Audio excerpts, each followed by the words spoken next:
每個屋企都要定時增添日用品。今日介紹嘅平台令到呢個過程更加容易同埋節省時間。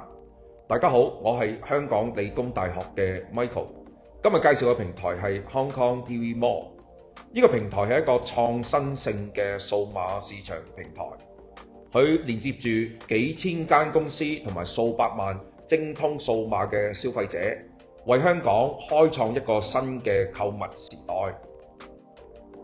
Hong Kong TV Mall 嘅創辦人係黃維基先生，佢從一個電信業嘅先驅轉型成為數碼零售嘅創新者。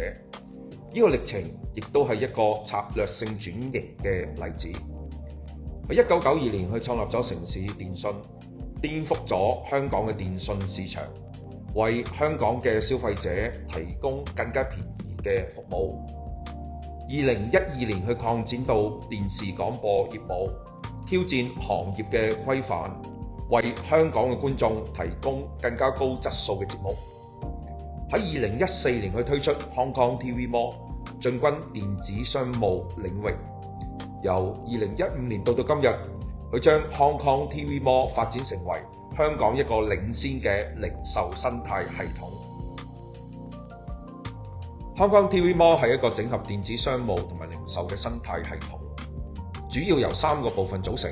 第一，市場平台，通過佣金嘅模式，佢連接住超過4000個商戶同埋幾百萬個客戶，令到佢哋更加容易喺個平台上邊進行交易。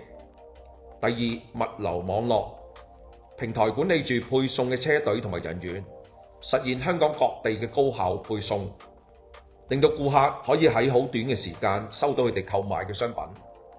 第三，數碼服務，平台為商戶提供分析、營銷工具同埋技術支持，令到客戶可以不斷改善佢哋嘅盈利能力。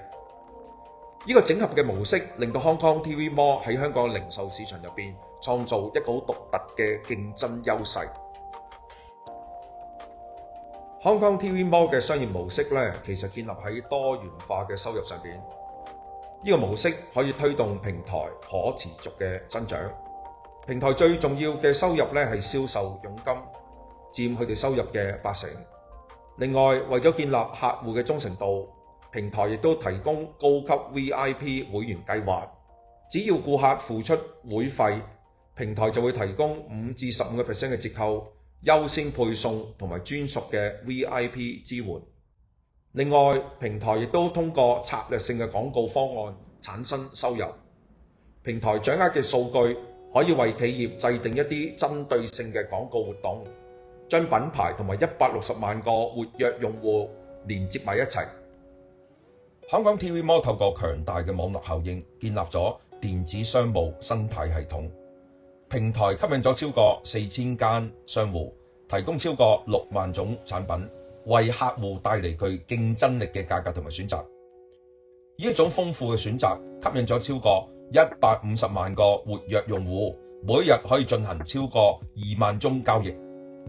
龐大嘅用戶群產生寶貴嘅數據同收入，進而吸引更加多優質商戶嘅加入。香港 TV Mall 嘅規模令到佢可以提供人工智能嘅物流，更快嘅送貨可以提升客戶嘅體驗。呢種相輔相成嘅網絡效應，確立咗香港 TV Mall 嘅市場領導地位，建立起競爭對手難以突破嘅壁壘。Hong Kong TV Mall 係香港電子商務領域入邊嘅明確市場領導者，佢控制住線上零售市場。佢哋每一日進行2萬宗嘅交易，產生超過1200萬港元嘅商品交易總額。Hong Kong TV Mall 亦都擁有一個強大嘅物流基礎設施，佢擁有倉庫同埋佢嘅配送車隊，可以喺24小時之內送達香港大部分嘅地區。公司亦都利用超過150萬個活躍用戶嘅數據，實現更加好嘅倉庫管理同埋更加高嘅客戶滿意度。香港 TV Mall 亦都係一個備受信賴嘅品牌，佢擁有極之高嘅家庭滲透率同埋客戶忠誠度。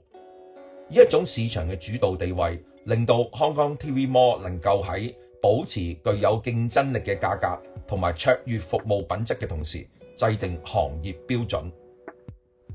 Hong Kong TV Mall 正係以重要嘅方式推動緊香港嘅數碼轉型。呢個平台創造咗超過2000個科技同埋物流職位，推動緊數碼行業增長。同時間，佢亦都為傳統嘅零售員工提供再培訓，令到佢哋可以適應數碼嘅轉變。喺環保方面， Hong Kong TV Mall 通過智能路線規劃，大大咁減少咗運輸排放。另外，佢嘅新嘅環保包裝計劃亦都係大幅度減少廢物。Hong Kong TV Mall 仲通過用戶友善嘅設計，提高長者嘅數碼應用率。整體嚟到講， Hong Kong TV Mall 不但推動緊香港嘅數碼轉型，仲協助緊可持續發展同埋社會共融。